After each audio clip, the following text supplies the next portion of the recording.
పసుపు తాడు ఒకటే మహాభాగ్యమై బ్రతుకుతుంది పడతి పదే లోకమై. మగని మంచి కోసం పడే ఆర్తిలో సతిని మించగలరా మరే ఆప్తులు.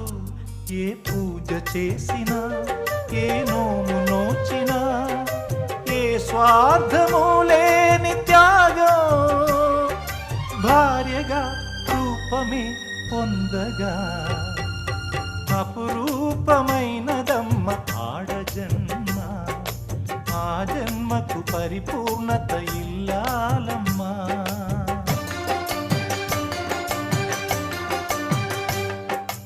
అపురూపమైనదమ్మ ఆడజన్మ, ఆ జన్మకు పరిపూర్ణత ఇల్లాలమ్మా.